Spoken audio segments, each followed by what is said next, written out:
할렐루야, 좋은 아침입니다. 오늘은 4월 28일 월요일입니다. 자, 오늘도 말씀 앞에 나오신 여러분들을 주님의 이름으로 축복하고 또 환영합니다.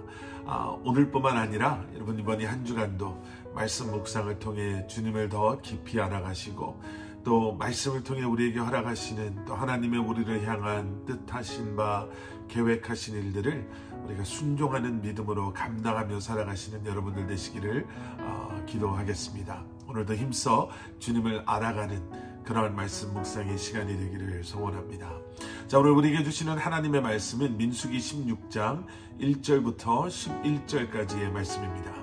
민수기 16장 1절부터 11절까지의 말씀. 이솝 우화 중에요, 이런 이야기가 있습니다.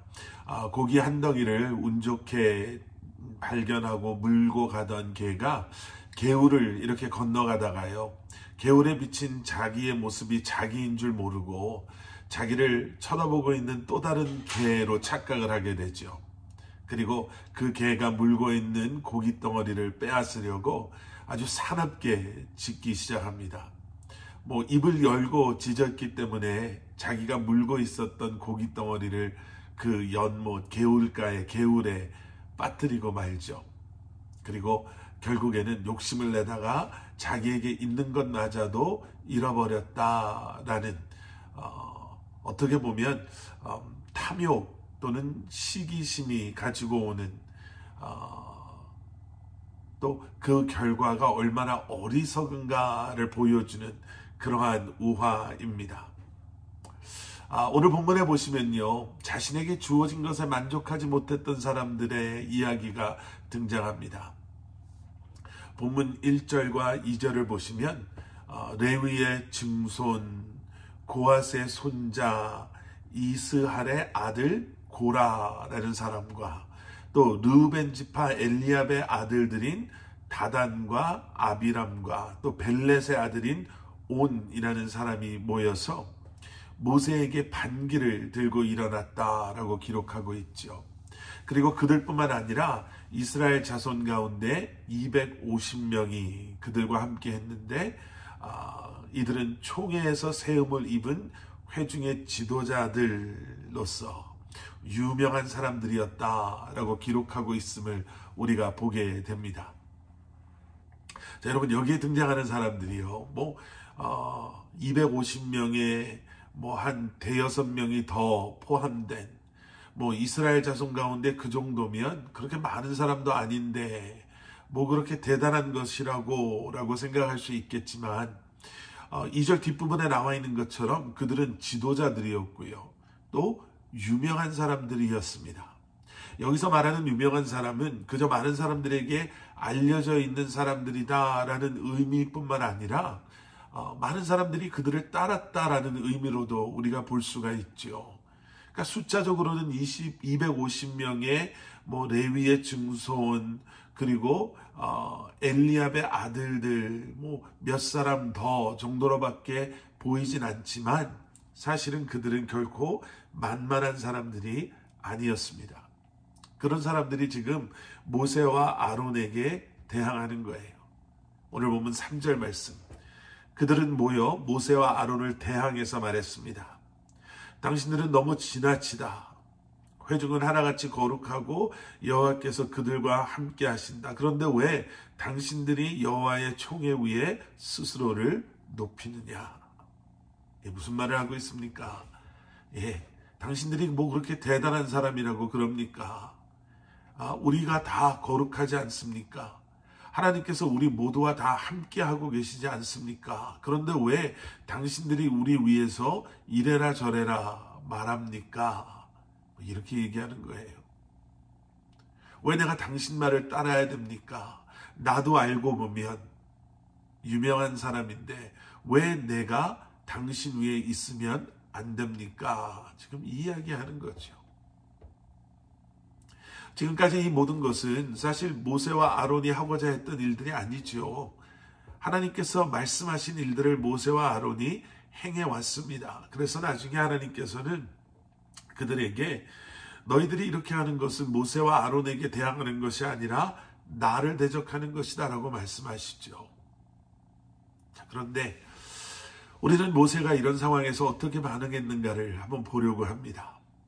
오늘 본문 4절 말씀, 모세가 이 말을 듣고 얼굴을 땅에 대고 엎드렸습니다. 얼굴을 땅에 대고 엎드리는 것, 여러분, 이것은 정말 간절하고 애타게 주님을 찾는 그런 기도하는 모습입니다. 너무나 당연하지만 여러분, 우리는 위기 앞에서 기도하는 모세를 보게 되고요, 또 억울함 앞에서 기도하는 모세를 보게 됩니다.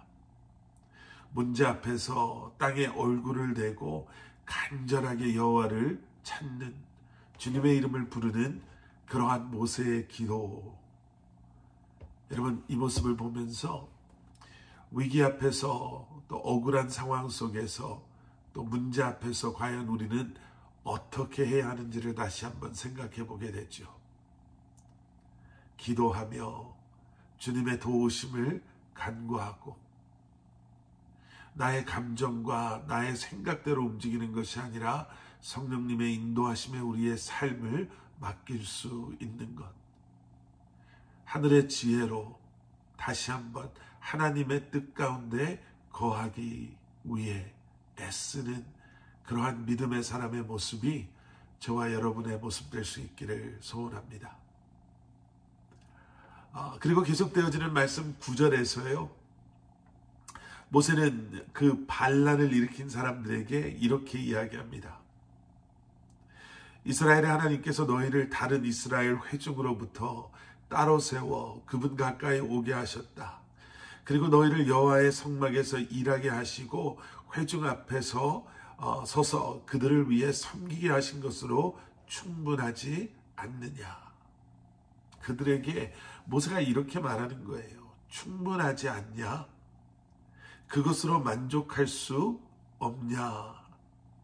하나님께서 너희들을 이스라엘 회중 가운데 선택하셔서 너희로 하여금 하나님 앞에 세움받게 하시고, 하나님 앞에 가까이 오게 하시고, 그리고 여호와 하나님의 성막에서 일하게 하시며 하나님의 사람들을 섬기게 하셨는데, 너희들에게 이러한 사명을 주셨고 너희들에게 이러한 역할과 책임을 하나님께서는 맡겨주셨는데 그것으로 만족하지 못하냐라는 거예요. 여러분, 우리가 만족하지 못하면 어떻게 되는가를 그 앞에 이솝우화를 통해서 잠깐 말씀드렸죠.